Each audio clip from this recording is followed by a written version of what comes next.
पंजीकरण पाई तातिले जिलापालंकु अटकाइले प्रतिवाद कले। बाद चाषी को पंजीकरण प्रक्रिया रे सामिल न कले भीतरकू छाड़बू नाही बोली जिद्रे अड़ी बसिले चाषी। बरगढ़ जिलापाल आदित्य गोलंक गाड़ी आगरे एभली प्रतिवाद देखिबाकू मिलिछि। 5 दिन धरी पंजीकरणरू बाद पड़िथिबा चाषी जिलापाल ऑफिस आगरे आहोरात्र धारणारे बसी प्रतिवाद करुछंती। आज डीएलपीसी बैठक थिबारु आगे पंजीकरण परे बैठक करबाकू दाबी करिछंती।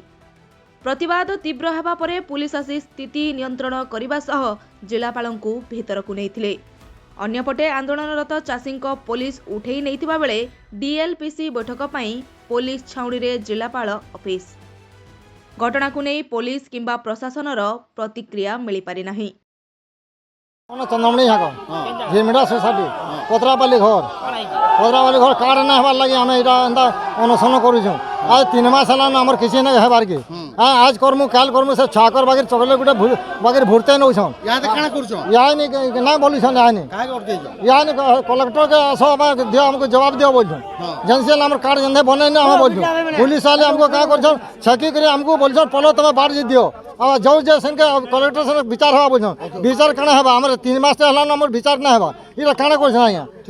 हरान रे पड़ी गलु सबुदिन आम आसी आसी न आम बहुत असुविधा पड़ी आम छुआ को छाड़ी आउथमु आर मैंने चाकरी अच्छे गहतिया से जब ना रही पारे ना अर्डर दे पारे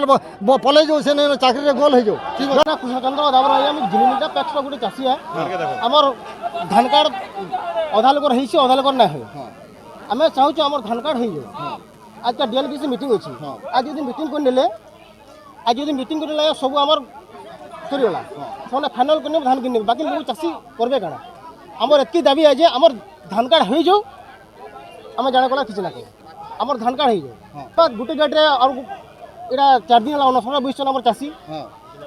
जिलापाल ऑफिस आरी गेट रे ढुकी कर सब तरमाने काम कलेक्टर अटकेचु कलेक्टर अटकेचु से गले मीटिंग फाइनाल करने सब